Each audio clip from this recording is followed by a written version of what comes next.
Asei, chapter 12. And about that time Herodes the sovereign put forth his hands to do evil to some from the assembly, and he killed Yaakov the brother of Johanan with the sword. And seeing that it was pleasing to the Yehudim, he proceeded further to arrest Kepha as well, and they were the days of unleavened bread.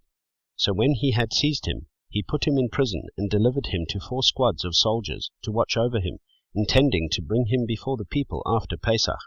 So Kepha was indeed kept in prison, but prayer was earnestly made to Elohim on his behalf by the assembly.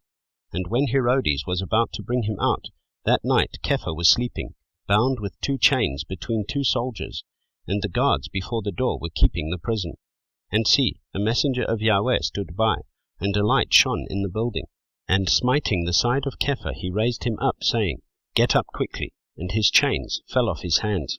And the messenger said to him, Gird yourself and bind on your sandals. And he did so. And he said to him, Put on your garments, and follow me. And coming out he followed him, and knew not that what was done by the messenger was true, but thought he was seeing a vision. And when they had passed the first and the second guard posts, they came to the iron gate that leads to the city, which opened to them by itself. And they went out and went down one street, and the messenger instantly withdrew from him.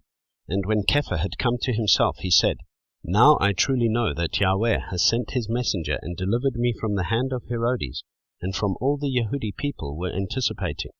And having realized this, he went to the house of Miriam, the mother of Johanan, who was also called Marcos, where many had gathered to pray. And when Kepha knocked at the door of the gate, a girl named Rhodi came to answer. And when she recognized Kepha's voice, she did not open the gate because of her joy, but ran in and reported that Kepha stood before the gate. And they said to her, You are mad. But she kept insisting that it was so. And they said, It is his messenger. And Kepha continued knocking, and having opened they saw him and were amazed. And motioning to them with his hand to be silent, he told them how the master brought him out of the prison. And he said, Report this to Yaakov and to the brothers. And he left and went to another place. Now when day came, there was no small stir among the soldiers about what had become of Kepha. And when Herodes had searched for him and did not find him, he examined the guards and ordered them to be led away. And he went down from Yehuda to Caesarea and stayed there.